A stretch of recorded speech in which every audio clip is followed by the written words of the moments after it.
드디어 5월 1일 이재명 대표에 대한 공직선거법 위반 사건에 관한 대법원 최종 선고가 전격적으로 확정되었습니다. 대법원은 이날 오후 3시에 선고를 진행하겠다고 발표했습니다. 예상보다 빠른 결정에 정치권, 법조계는 큰 충격을 받고 있습니다.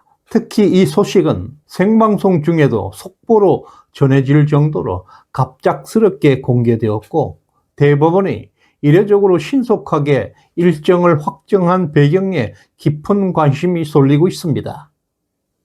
대법원은 통상 선고 기일 확정에 상당한 준비 기간을 두었지만, 이번 사건에서는 배당 전원 합의체 회부, 심리까지 단 2일 만에 모두 마쳤습니다.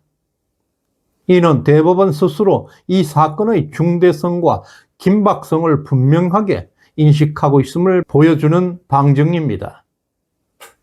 4월 22일 조희대 대법원장 주도로 이 사건은 전원 합의체에 회부되었습니다. 당일 배당과 동시에 첫 번째 심리가 이루어졌습니다. 이어서 24일에는 추가 심리까지 신속하게 진행되었습니다.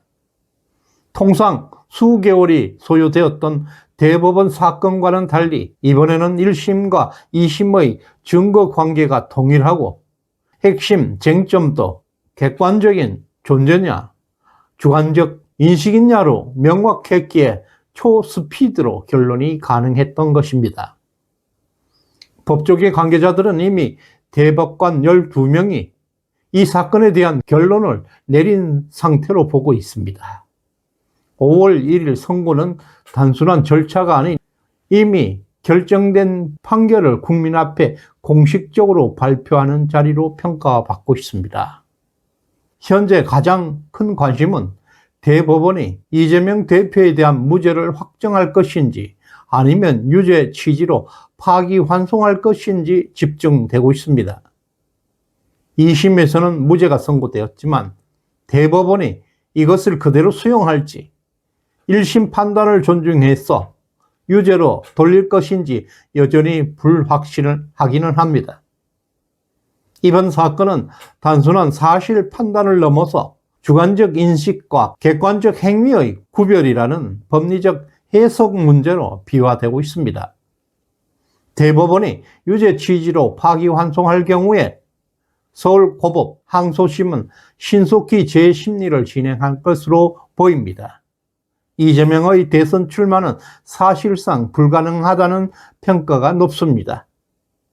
대법원이 이번 사건을 신속하게 처리하려는 결정은 단순한 사건 관리 차원이 아닌 것으로 보입니다. 공직선거법 위반 사건은 원칙적으로 1년 이내 선고를 완료해야 합니다. 그러나 이재명의 선거법 사건은 무려 3년이나 지연되어 왔습니다. 이재명은 송달을 거부하는가 하면 재판에 불출석하고 위헌 법률 심판을 제청하는 등 다양한 수단을 동원해서 절차를 의도적으로 지연시켜 왔습니다. 결국 대법원은 국민의 참정권 보호, 선거 공정성 회복을 위해서 더 이상 지연을 허용하지 않고 신속한 선고를 결정한 것으로 보입니다. 이는 민주주의 핵심 원칙을 수호하기 위한 불가피한 조치로 평가받고 있습니다. 만약 대법원이 유죄 취지로 사건을 파기환송한다면 상황은 급격하게 전개될 전망입니다. 서울고법은 파기환송심을 신속하게 진행해서 5월 중으로 당선 무효형 선고를 내릴 수가 있습니다. 파기환송심은 통상 재판 한두 번만으로 결론이 내려진다고 합니다. 특히 1심에서 이미 징역 1년 집행유예 2년이라는 형이 선고된 전례를 고려할 때 대법원이 유죄 취지로 파기환송한다면 서울고법도 빠른 결정을 내릴 가능성이 매우 높습니다. 대법원에서 선고 일정을 확정하자 민주당에서는 난리가 났습니다. 즉각적으로 대법원에 정치 개입을 하지 말라고 강하게 압박하고 있습니다.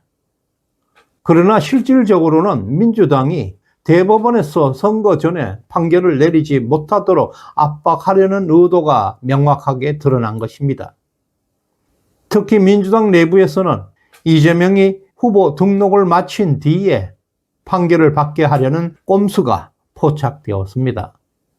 이러한 움직임은 명백한 재판 개입 시도로 해석될 수밖에 없습니다. 오히려 대법원이 신속한 선고를 통해서 공직선거법의 신속 처리 원칙을 지킨다는 것이 정치적 중립성을 입증하는 사례로 평가되고 있습니다.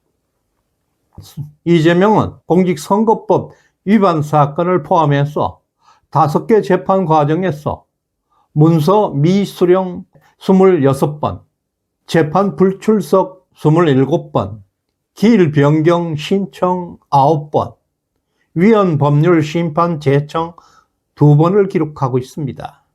이로 인해서 사건들은 장기간 지연되어 왔습니다.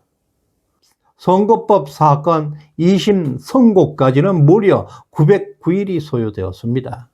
위증교사 사건은 506일, 대장동, 백현동 사건은 735일째 아직도 1심이 이어지고 있습니다. 이러한 지연 전략은 단순한 방어권 행사 수준을 넘어서 명백한 대선 출마를 염두에 둔 계획적인 방어 수단으로 평가받고 있습니다. 한편 이재명은 재판 지연의 책임을 외부에 전가하면서 파렴치하게 이중적 태도를 보이고 있습니다.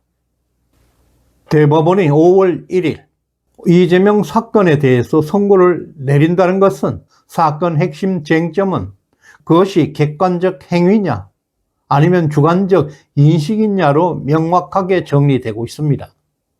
대법원은 1심과 2심 판결을 비교 검토하는 과정에서 2심의 논리적 비약을 심각하게 문제 삼을 가능성이 매우 높습니다. 또한 이재명의 재판 지연 전략과 2심 재판부의 비상식적인 무죄 논리에 대한 내부 비판도 충분히 공유되어 왔습니다. 이에 따라서 대법원이 유죄 취지로 파기환송할 가능성은 매우 높아졌습니다. 파기환송심은 신속히 진행될 것이고 5월 중에 이재명에 대한 당선 무효형 선고가 이루어질 가능성이 현실화되어 가고 있습니다. 결국 이재명의 대선 출마는 사실상 불가능해질 전망입니다. 대법원 유죄 취지 파기환송, 5월 중 2심 당선 무효 선고, 이재명 대선 출마 불가, 야권 대선 후보 교체라는 일련의 흐름이 매우 현실적으로 예상되고 있습니다. 법은 이제 기다리지 않습니다. 정의는 침묵 속에 칼을 갈고 있습니다. 마침내 5월 1일 이재명의 궤변을 단죄할 것입니다. 법을 희롱한 자는 법에 의해 꺾이게 될 것이고 역사를 농락한 자는 역사에 의해 폐기될 것입니다. 운명은 이미 선언되었습니다. 파멸은 선택이 아니라 필연이 되어 가고 있습니다. 구독, 좋아요 꾹 눌러주시길 바랍니다. 고맙습니다.